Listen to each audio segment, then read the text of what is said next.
Welcome to the Swift Half, your weekly session of chat from the UK OCR and adventure running scene. Each week, pub landlord Alan and our favourite regular Ian discuss races, runners and anything else that comes to mind. So pull up a pew, pour yourself a drink and join us for the Swift Half. You're listening to the 48th most popular podcast for listeners who know the game is an illusion and that everyone has already lost. Hey, my friend, welcome to the Swift Half. I'm going to jazz hands. Welcome to the Swift Half again. How are you? Confused why you're doing jazz hands on an audio-only podcast, but anyway. I like it. I like doing jazz hands. Do you ever, I don't know about you, but if I'm in a really happy mood at work, I'll actually walk through the office and I'm like clicking my fingers and tapping my hands together. I'm really that type of person. I think I can be obnoxiously happy in a morning when people are coming into work. I don't mean to be. I'll just welcome them and they give me that look. Are you morning? Yeah, I can be sometimes. I actually heard something a couple of days ago, and it's actually relevant. It was on Radio 4. That bit's not relevant. It was talking about how your cortisone levels, I probably butchered that. Is it cortisone? I don't know. I've never... Cortisone. Cortisone, yeah. Whatever that is, not the thing that Anakin Skywalker had. Your cortisone level, whatever it is, they peak in the morning. Okay. All right.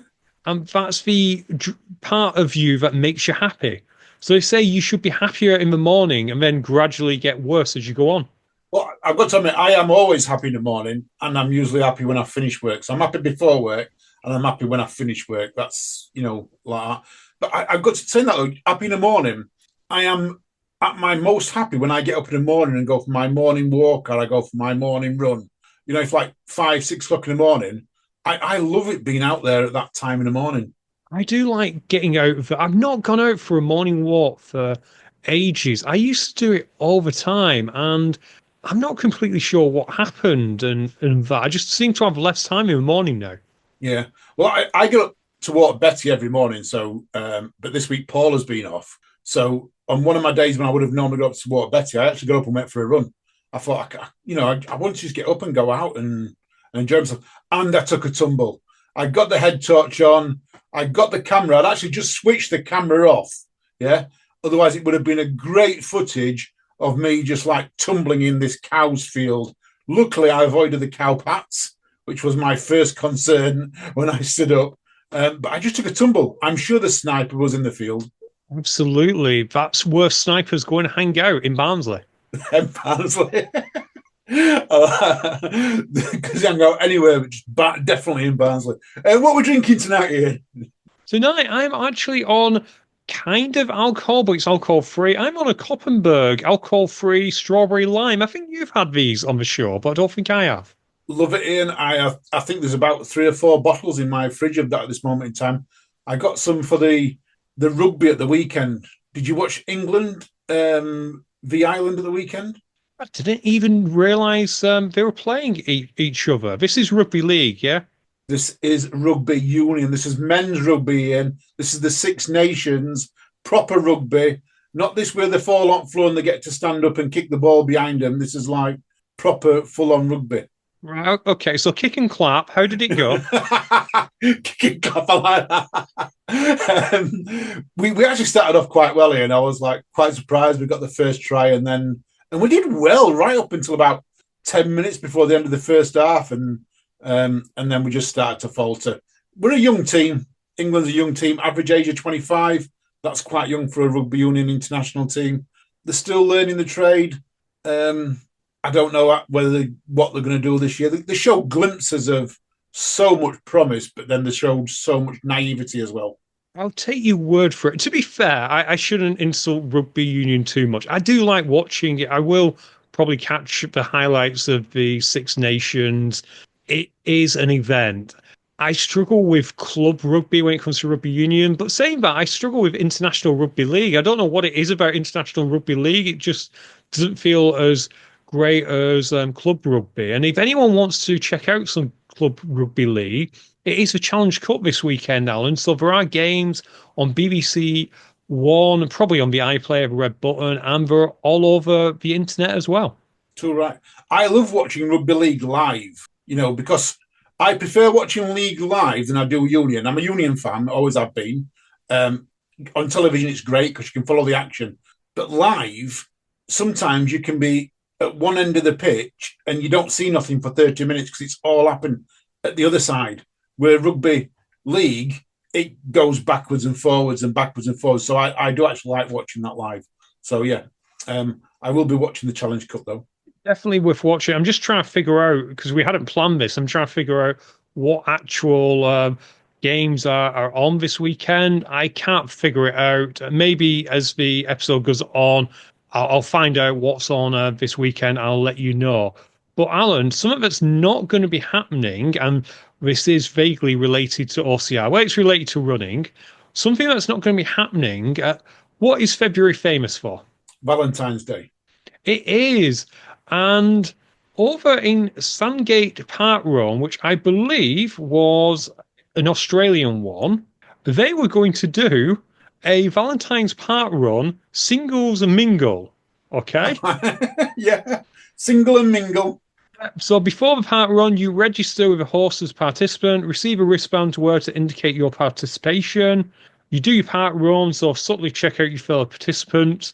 Look out for green flags like keeping left and thanking volleys. This is actually quite hilarious about that. After the park run, see our horse to receive a name tag, mingle using the icebreaker questions provided, note down the name of anyone you're interested in. Before you leave, see the horse to privately share who you're interested in. And after the event, the horse will match anyone where both parties indicated they're interested. So it's park run speed dating, and it's not taking really anything away from park run. They just happen to be running and then they're meeting afterwards, okay? That's actually a pretty cool idea. I do like that. It is. And then Park Run Aussie HQ said, nope, can't do it. Oh, party poopers. So, as per the official word, their intention was to offer a fun event to members of our Park Run community, and we felt we had ensured the proper safeguards were in place. However, unfortunately, the special event is not to be. But, if a bunch of single people chose to run Park Run the day after Valentine's Day and mingle at the Bay Cafe afterwards, who are we to stop you? Hashtag just saying. I like that. If I was single, I think it's actually a good idea, that, because if you're single nowadays, people don't go out and meet like they used to. It does tend to be all online dating and things like that on apps and everything else. I think this is a great idea because then you're going to meet someone who's got a similar hobby to you. You know what I mean? So I think it's a great idea if someone's single. That I can see that taking off. Someone's very soon going to see that and do that. I'm doing that. Well, I'm not actually, but someone's going to do it. I do like the idea behind it that you're not really going to get propositioned. You're all at the end going to write who you're interested in. And, well, I guess most guys would probably write all the names down, generalizing a bit, but we know what men can be like. But anyway, the female athletes will write down who they're interested in, and it will then be a case of matching. It's like, I guess, because I've never used it, it's kind of like Tinder in person. Yeah, I've got visions now, like you're walking up to someone saying, "No, you can move right," or "You can move left." I have no idea what that means. Well, that's the swiping on Tinder. Surely you know that. I've heard of this on Tinder. You swipe left and right, don't you? You perhaps do. I've been in a relationship before Facebook was even a thing. I'm fairly sure me and the intern have been together since Facebook.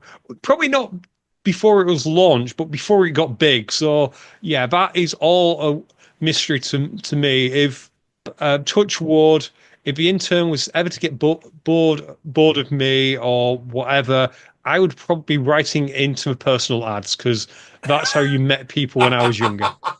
I like that, writing into the paper. I'm sure on Tinder, someone's told me you swipe left or you swipe right. Never been on it, so I don't know, but you swipe left I don't know if it's left to like or left to dislike. And that was when you walk up to someone at Park Run and you go on your left and you move them to the left, or on your right and you move them to your right. And it'd be easy Tinder, Oh, live Tinder. that would work so well as well, wouldn't it? Because as you went past them, they could then try and take you over. And if they said, I don't know which way it is, but if on the right was the right way, if you said on the right and you went past them and they could overtake you and say on the right, and then you could just sack off Park Run and go and get a coffee.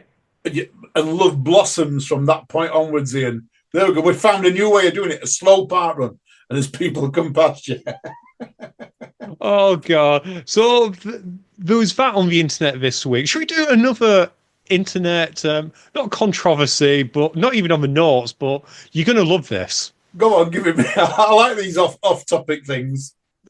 Barbell spin. Have you heard of barbell spin? No. Probably unsurprising, but barbell spin is a CrossFit Games news. Okay. Okay. So far, so cool. We've just had High Rocks Vegas. Yeah. Which also had the elite race. We probably should talk about that. I know I've said it, we'll completely forget because it's not on the notes. But we just had High Rocks Vegas. And in High Rocks Vegas, James Spragg took part. Okay. For those of you unfamiliar with CrossFit, I think James Spragg won the High Rocks Games, I want to say last year. He's only 22, fantastic athlete. Maybe he'll become the new Matt Fraser, who knows? But great athlete. We took part in Vegas.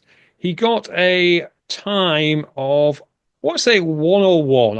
I'm not looking it up, but it was 101, fairly respectable. Okay. Yeah. In the pro division.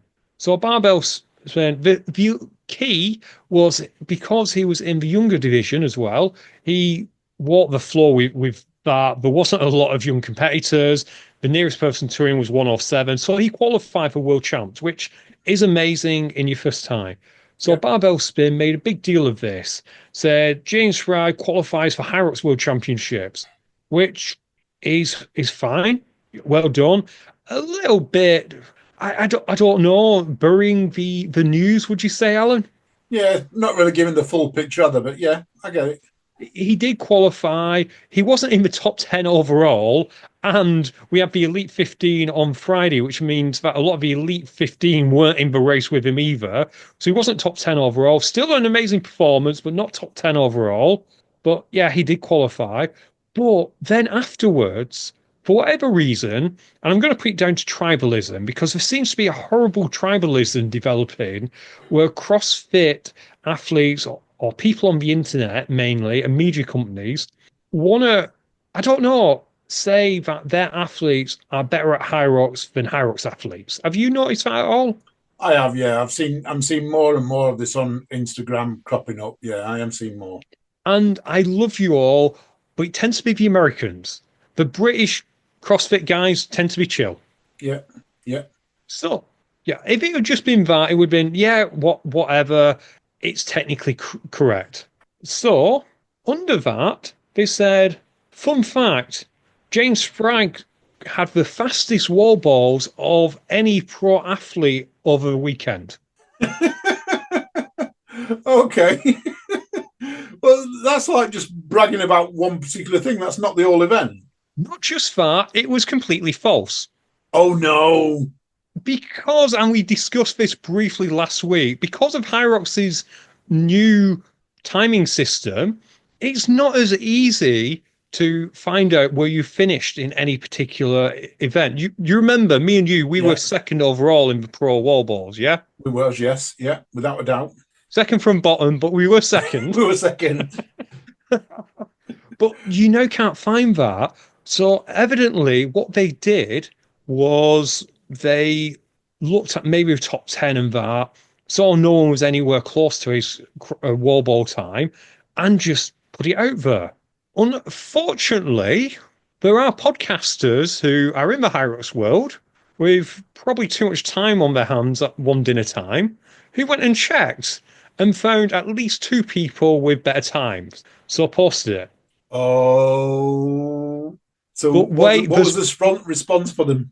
But wait, there's more. No. They never responded to that.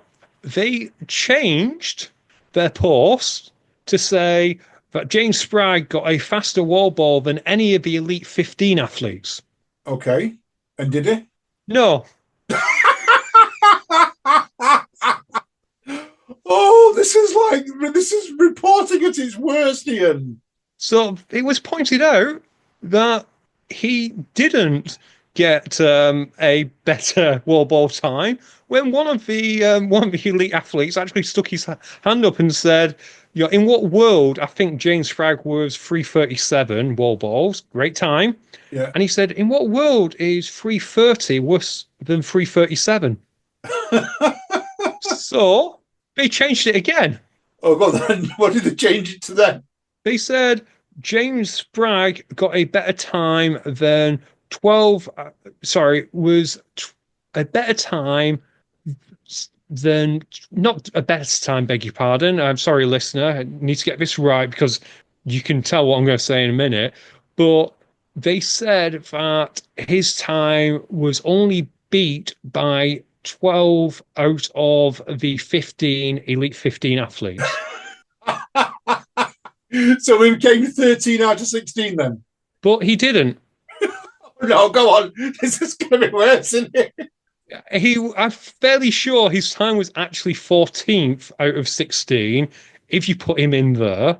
But the key thing to remember is, as anyone who knows anything about high rocks, you cannot compare Elite 15 times on the grid where you're going back and forth.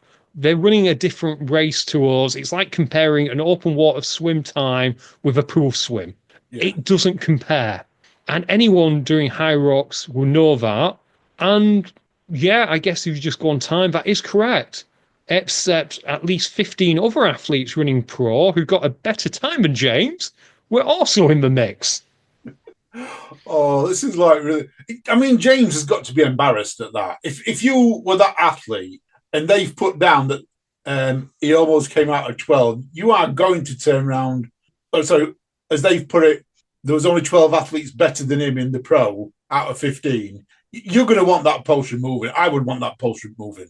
It's actually just hilarious how badly we got it wrong and kept doubling down. Because if we'd done something like that, we make mistakes, we would actually have just put an edit on it, wouldn't we? We would have said, but they deleted everything they'd said and were trying to pretend. And the only reason that people were following this is because the comments started not to make much sense because they were to previous things. And I can't say the name of this person. I hope you don't mind me mentioning this. But someone said, breaking news, someone who regularly does fitness doesn't do poorly at a fitness racing event. Who knew? And then they said, in other news, a mass participation sport of regular people saw a CrossFit Games champion finishing 20th overall in the men's division, 34th overall male on the weekend, pro and elite, and 36th overall all gender. Also, he got cheeked as well. If he wants to play the game, well, he doesn't. If Barbell Spin wants to play the game, 2 of the female Elite 15 athletes got a better time than 101.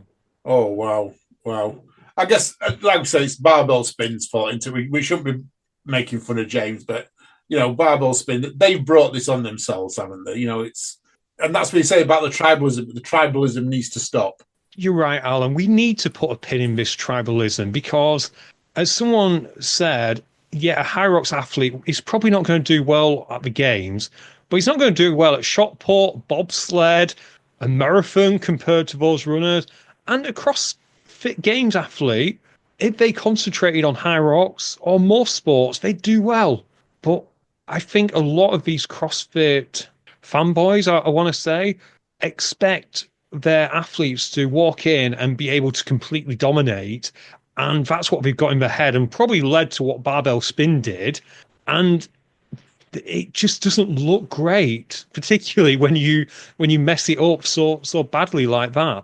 Let's move on from tribalism. Let's move to a topic that's actually on the notes, and let's give a big congratulations to Libby Joyce. Oh, this is amazing news, isn't it? So Libby is now the national leader for Spartan.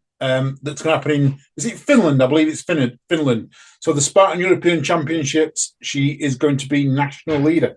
Don't know what it entails because I've tried to reach out to her, Ian, but she's too busy doing like other podcasting and stuff like that. She's now getting more famous than, I want to say, Becky and Will and everyone else.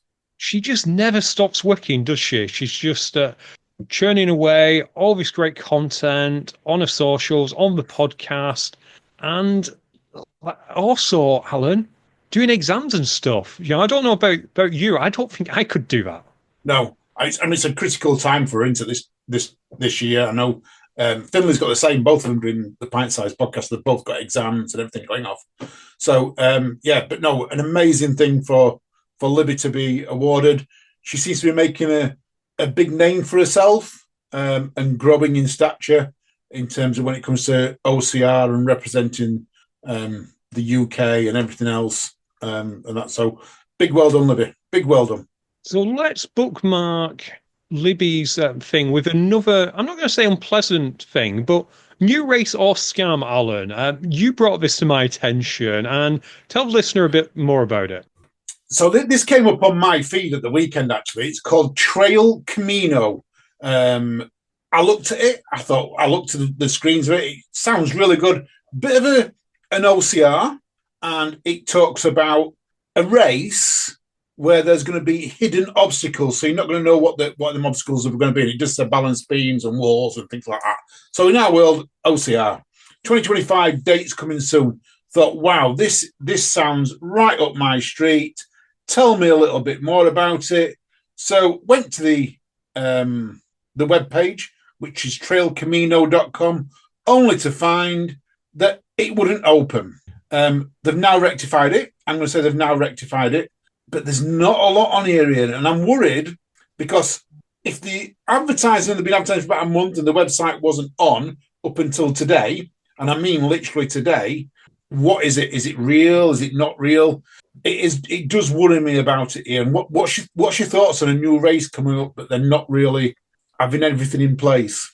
Well, the good news is I don't think they can take money yet, but there is a link there which says notify me, which is a nice way for scammers to get your email address, I guess. And the other thing, Alan, is if you go to the About Us, its head office is in Estonia. So that is a hell of a long way to either travel to do the race or for them to travel to put on a race. Do you know, I'd not even seen that it was in Estonia, which is quite funny. I've actually signed up for they have got my email address here because I have signed up to be notified about it, as I always do, because I want to know more about these things when they do happen. I don't know. I mean, is it going to be a race? What's it going to be like?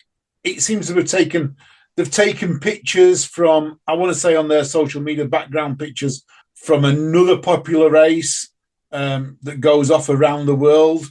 And I'll say it, I think they've taken the pictures from Spartan. I'm going to say it looks like a bit like a Spartan background with a what they call them, a colour filter on it or something like that. That's what it looks like to me. I don't know. Be careful, guys and girls, if you're going to sign up for this. I'm going to say, be careful. You're going to sign up for a new race that you don't know nothing about. We'll keep you updated if it comes to the UK. But yeah, just check it out. Follow it on Facebook, I think, and check it out because it could be a good race. And I just checked, did you use the email address that we use to sign into Libsyn? No. Thank gosh for that. Listener, I was worried that next week we were going to have the Swift half with Olaf and Ivan. No, I signed it with one of my other email addresses. I tend to use just our, people know the one we sign up, but my main email address I don't use for anything that I could think could be a scam like this. Thank the Lord for that. So, listener, it will still be the regular scheduled programming. Now, whether that's a good thing or a bad thing, we'll let you decide, I guess. Moving on from that, Normandy Hall? Normandy Hall is back. Kayleys, Samaritans, anyone knows, 6th of April. It's up just outside Scunthorpe, I want to say. All of it, I've never done this racing because it's always fell on a bad time for me. You know, I've always had something going off at that time. At this moment in time, I'm actually free on the 6th of April. So I'm going to see if I can get across. 25 quid, cheap as chips. It's done over a horsey style equestrian oriented. Well, I don't know what they call them, steeplechase. Anyway, he's done over like horsey obstacles and that. Go through lots of water. Reminds me of very much of early OCR, and it's all in aid of Samaritans. So check it out, people. Just look at Samaritans Normanby Adventure Race. And that is the 6th of April, yes? 6th of April it is this year, yes. Yes, which is quite early on that this year. I think it's normally a little bit later. But I know Dave Walton goes to it every year and he swears by it. He thinks it's absolutely brilliant. And I do believe B actually volunteered at it the other year. Well, B gets around a lot when it comes to volunteering, doesn't she? She gets everywhere. I mean, she's more. Did you know on ChatGPT, it actually comes up with a whole 12-page chat about B and OCR and what she's done for adaptive athletes in the world. Which is great. Have they confirmed whether you're still alive yet on ChatGPT? No, they haven't. No, I'm still dead, apparently. Oh, well, it worked out for one of you two, I guess. That's good. That's good. And if you're looking for something to do the week after, may I recommend Deca Atlas is coming to Europe. I'm going to say Europe. We don't know exactly where it's coming yet, but this is a new thing by Deca. And I've just realised, Alan, when you take a drink of that, we didn't actually find out what you were drinking. We didn't, but talk about Deca Atlas first. Talk about Deca Atlas first. How did we get sidetracked? I have no clue. Carry on. Deca Atlas is coming to Europe 12th of April. Unlike regular Deca, this is aimed at people who want to take it to the next level. So shall I go through the zones for you? Go on. There is no running involved in a Deca Atlas. There are 10 zones. So you've got 20 barbell thrusters. Wow. 20 burpee over bar. 20 surrender lunges. Any idea what a surrender lunge is, Alan? I would imagine that would be something where you...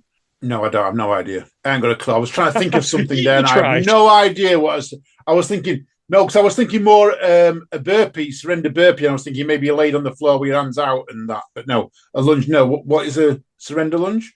Hands up in the air? You start on your knees, and then you basically lunge up with one leg, and you then stand up with the other leg, and then you go back down. Okay. Then 20 dumbbell ground to overhead, 40 meters dumbbell bear crawl. Doesn't that sound fun? So are we going to? So where do you carry the dumbbells on? Put them on keep them on your hands, and then just crawl with them. So you could roll them. Keep them on your hand. I guess you could. I wonder when it comes to judging, will the dumbbell have to leave the ground? Because actually, you just roll them, couldn't you, and just run behind them. You don't like a sledge push, but just roll the dumbbells. That could work, I guess. 20 weighted sit-ups, 60 meters farmer's carry, 20 dumbbell shoulder to overhead press, 100 jump rope single under. When was the last time you did skipping, Alan? I think when I was about 10 in the school playground. So this sounds perfect for you. You're well rested. Yes. Well rested. And final zone, 100 meters Atlas shoulder to carry. Right. I imagine, Alan, you're signing up straight away because that all sounds right up your street. It does sound right up my street. Unfortunately, on that particular day, I'm washing my hair, mate. You're washing your hair? Yeah. That's a shame. So unfortunately, I can't make it. I'm sorry. Oh, well, I'll send the apologies on your behalf. But yeah, if you're not washing your hair, keep an eye out because I suspect the venue will be released soon. It's somewhere in Europe. I'd imagine it will be in the western half of Europe. Just guessing based on where Spartan is at its current strongest. But let's say, and yeah, if you can do it, do it. But Alan, let's move back to what you're drinking. I mentioned I was on a alcohol-free Koppenberg. What are you drinking? This must be the longest gap we've ever had before we've asked what we're drinking. We normally go off track, but this has been a bit too far. I'm staying on the Jubel beer this weekend, but I've gone with Blood Orange. It's quite nice. It's not quite as good as a grapefruit, but I can really taste the orange in it. So yeah, this is the second one I'm liking these. They didn't send me that one. They only sent me two. I'm not whining. They sent me beer. It was free. I was happy. But yeah, I didn't get the blood orange. I might have to buy. Maybe that was their plan to get me to buy some. That's it. They gave me the blood orange so I could tell you how good it is, and then you're going to buy some. But it's really different though. There's something about this Jubel beer that just makes it so easy to drink. You know, I don't know about you, but when I drink beer, I can sometimes guzzle it. You know what I mean? But a good beer, I can put down and leave it for a while and take my time with it. But that beer tends to be usually the really expensive kind. You know what I mean? The 6 and 7% stuff. So I do try and take my time drinking that. But this, even though it's only 4%, I can put it down and I'm just like, I'm sipping it rather than guzzling it, which is really good. I mean, I'm savouring the flavour. You're being a beer connoisseur. I'm being a beer connoisseur. I'm far from a beer connoisseur, but I'm going to be a beer connoisseur with Jubel beer. I'm curious about Kieran McAvoy's take on that, whether he also sips and savour. I have been drinking with Kieran, of course, and we have gone to craft places, but honestly, I never pay attention to what anyone else is drinking or how they're drinking. So, Kieran, let us know, what is the correct way to drink nice beer? Do you guzzle it or do you sip and savour? Too right, too right. Can we move on to OCR Buddy Awards that have been announced this week? We can indeed, and I'm going to let you look at that because when we weren't nominated, I deleted the page and haven't been back since. I found this very interesting in that.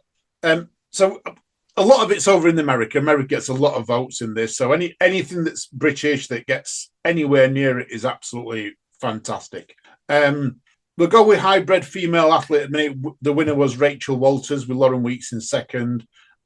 Big surprise for me was War X, the race War X, has won a couple of awards. Best standalone OCR event weekend and best small OCR. I'll repeat that. Best standalone OCR event weekend and best overall event. I've never even heard of War X. Yeah, me neither. And obviously, ORM hasn't done a lot of episodes lately, but you think we would have heard of it at some point. And I guess I remember right in thinking OCR Buddy is completely based on audience vote. Completely based on audience vote, to my knowledge, yeah. So it is people who are voting for it. Another one was Decker beat IROX. Which is interesting, but is it entirely unexpected? Perhaps not, because Decker does have a bigger foothold in America than Hyrox currently does. I suspect that will change in due course. I am curious about Rachel Waters beating Lauren because Rachel is a great athlete, but she's not even a Elite 15. I guess she did really quite well at the Decker Worlds. She did a Decker Rock and set all kinds of crazy records. Maybe that's it. Maybe this is primarily people who do Decker and apparently War X. Yeah, it very much could be. I've got an update on it, so I reached out to Russell who runs it, to Russ, and asked her to Jenny what did in the event side of things. Where did any of the British events come? And Nuclear actually came fourth in small event, which I thought was a strange because Nuclear is not a small event, but then third in overall international events, which was quite good. Sticking with hybrid athletes, Hunter McIntyre beating Kevin Gregory.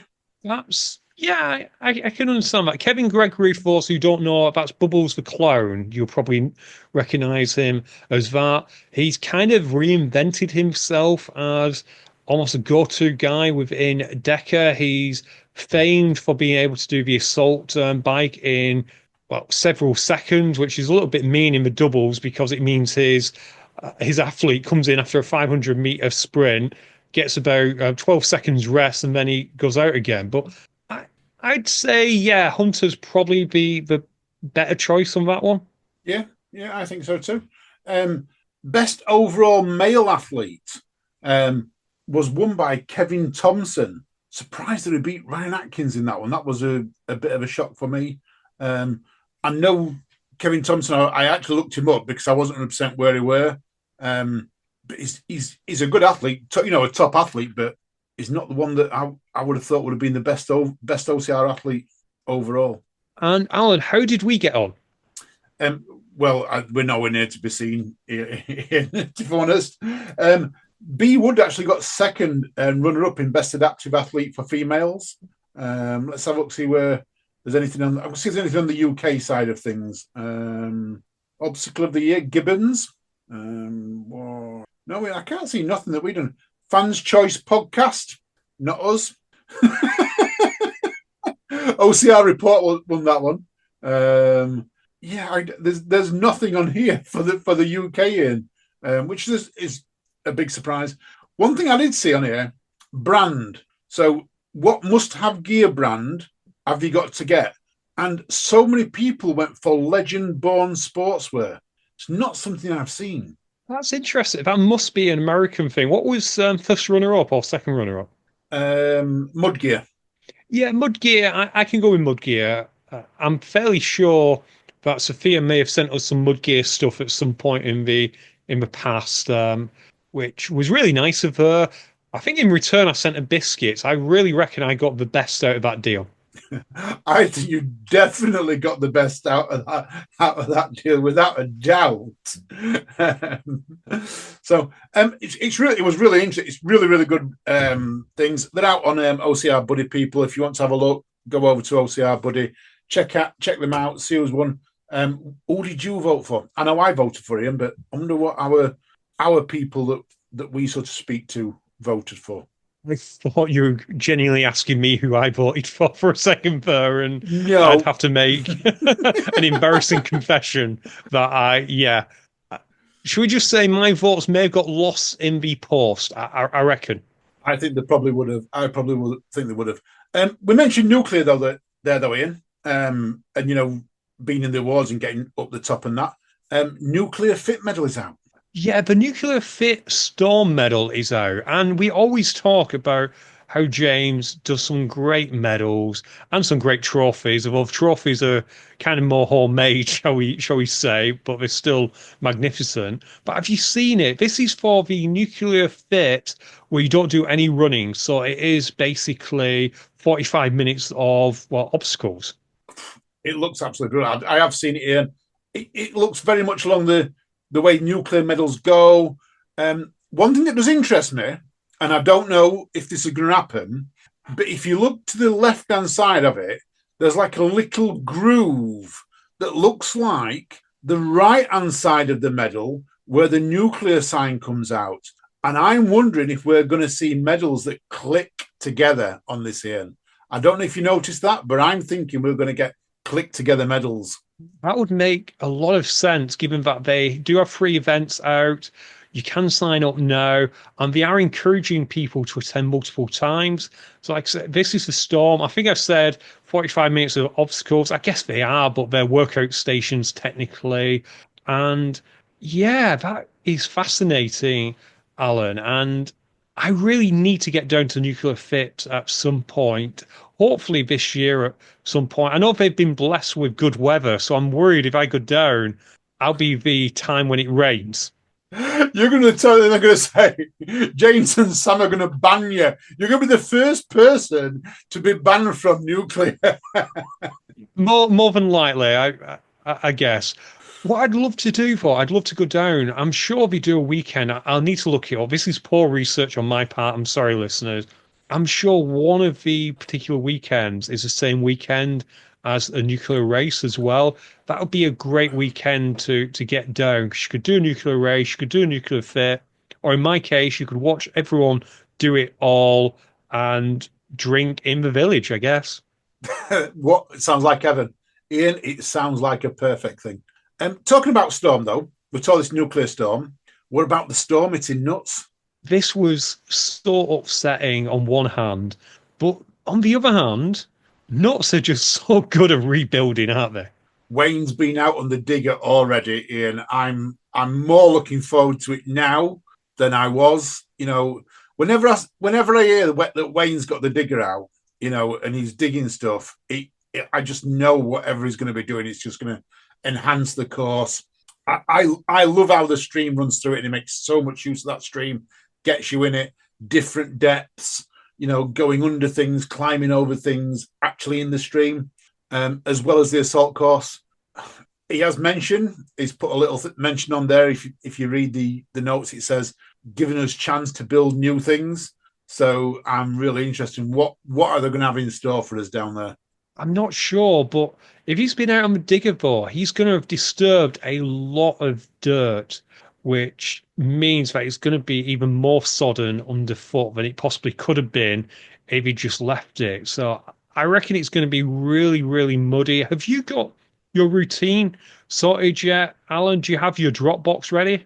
Well, I haven't got it ready. I'm almost at a point. I am trying a new, and I'm actually going to try it for the first time at Nuclear. I'm trying new nutrition. So, which actually leads me to, I'm wanting our listeners to jump on and let me know what they want to know about nutrition, because I'm going to be recording a podcast with James at Enduo, and I'm going to ask him everything I can about nutrition, everything right from the really basic questions up to the really high level questions. If you want to know about nutrition, let me know. And I'm going to be trying Enduo for the first time at Nuclear Races. If it works, I'm going to be then using it for WTM and things like that. So it's key for me that I get it right. And I've already been speaking to James about it. So fingers crossed him. It's good stuff. Probably should just correct you, because I'm sure our listeners will, that you've got blinded by a bit of bling as usual, Alan. You're going to test it at nuts, not nuclear. Sorry, nuts. Yeah, sorry, I said nuclear, didn't I? Yeah, at nuts. Yeah, at nuts. Full. I'm going to follow up. I put a post out actually today. I think I put something out that this is probably the best I've felt going into 3 weeks, 4 weeks from a race, especially nuts. That I've actually felt. I'm feeling really confident at this moment in time. I'm going to get that 4 laps. Anything can happen, and I'm prepared for that. But I am so looking forward to giving 4 laps, because it's the one I haven't got. It's the one that's eluded me 5 times. This is my 5th time at doing it, and it's eluded me every time. I am so pulling for you to do well, Alan. I'll be honest, probably a less than 90% chance I'll be there, because it would be a long drive in the morning. I prefer to do my long drive later on, but I'll be very in spirits. I'll definitely be very in spirits. Moving on, though, from North, let's talk about something that we don't talk about a lot. Forest Facility Adventure Centre is posted on uk.ocr. I've known very little about these people, but I want to give them a little bit of a pop, because they're doing a 10% off all activities at half term at their Stamford-based outdoor adventure centre, which is 6+ to adults. It includes laser tag, which sounds fun. Well, it does until Pentathlon get hold of it. But I'm kidding, guys. Don't cancel me for that. But laser tag, zip line, spy hunt, axe throwing, underground escape rooms, which sounds terrifying, and an assault course. This sounds a lot of fun if you happen to be in the Stamford area. So this used to be at Rat Race, if it's the one I think it is. It used to be at Rat Race, and it's in if anyone knew Ewok Village, at Dirty Weekend, it's in Ewok Village. It's a great venue, and they have got a lot of the obstacles that they had at Rat Race down there. I actually did a podcast. If you go back about 18 months ago, I actually did a podcast, and I'm going to apologise now, because the guy who owns it, his name has passed me. It's somewhere I want to go. I want to go for the escape rooms. I love a good escape room, Ian. And they are underground ones. They are in containers that have been buried, and they are underground. And I think that would be absolutely phenomenal. No, the pennies drop, because I thought the pictures looked familiar. So have they changed names? They used to be Rat Race something or other. Yes, it was Rat Race Forest Facility, but I think they're just calling it Forest Facility from Rat Race now. So just slightly different. They've just taken the Rat Race bit out. Right. Yeah, there's no mention of Rat Race there. I thought this was brand new, but hey, we gave him an advert anyway. So yeah, if you are in Lincolnshire, is this Stamford? I think it is, yeah. It's down the A1. It's literally, you come off the A1 and you're at it. So if anyone who can get onto the A1 in the Midlands area, in the Lincolnshire, Grantham area, you literally straight off and you're there. It's just a bit further south than Grantham, I think. So yeah, go and have fun there if you can. And let's support stuff like this as and when we can. Speaking of support, Alan, this will probably be our last discussion point before we wrap it up, because this is the last note. If you want to support a race, and you're fairly confident when that race is going to be, how long do you wait for them to announce the race? And if you're a race owner, how long do you leave it before your event, before actually announcing that tickets are on sale? Well, that's an interesting in that, isn't it? Well, I don't know. If you're a rent organizer, how long do you want to leave it? So we'll just quickly talk about Spine Race. Went on sale this week. Went on sale on Monday. Tickets went on sale Monday. I went online within 20 minutes of going on sale, and they sold out.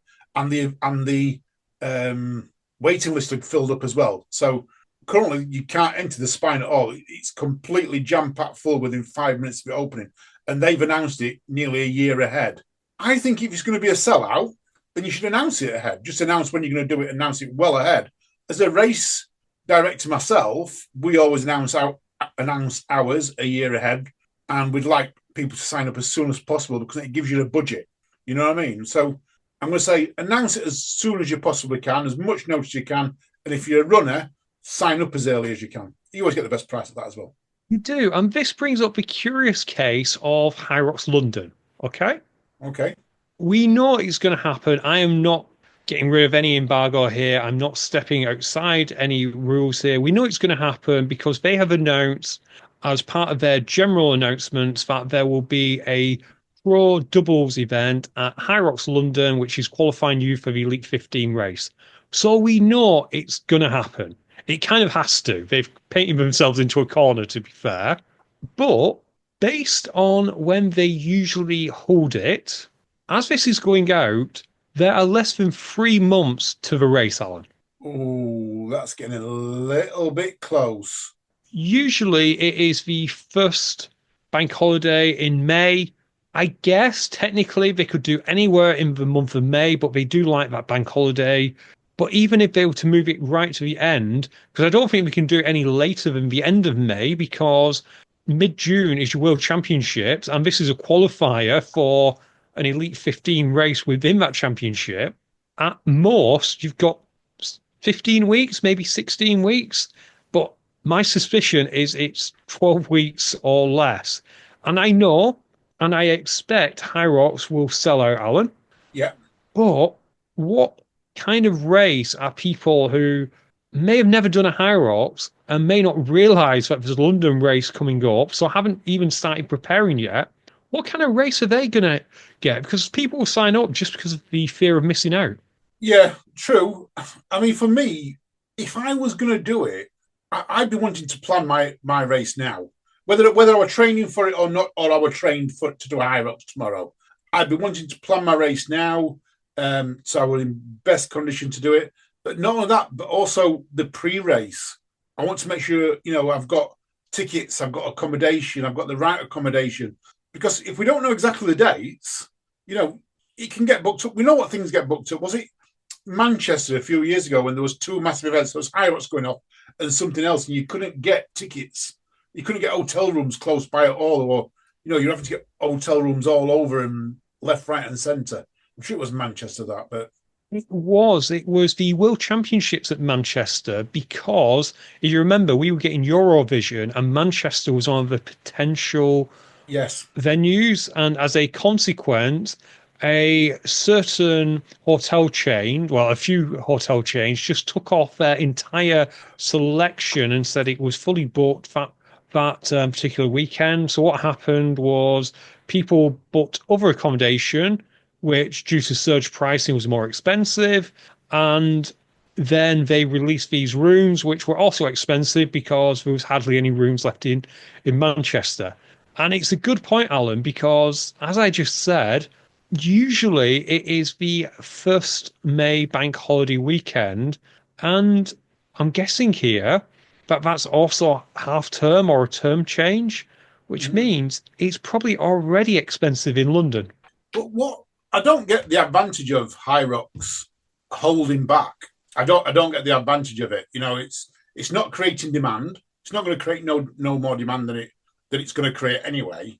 I just don't get it. I mean, maybe I'm just used to OCR just announcing where they're all going to run left, right, and centre well in advance. I just don't get why High Rocks are just holding back. even if it was just a case of saying it's happening this weekend, we'll let you know when tickets go on sale, because there could be a genuine reason, they could be finalizing the precise number of days they have based on the venue availability. Could be a legitimate reason, but not at least announcing that we're currently planning to have it on this date. Yeah, it's just hard. But maybe this is a drawback with High Rocks compared to OCR, in that there's lots of competing events where High Rocks is happening. High Rocks doesn't really have to compete with any other fitness event, but it does have to compete with a caravan show, with some kind of crofts, with a running show, with a million and one things that you can put in these events halls.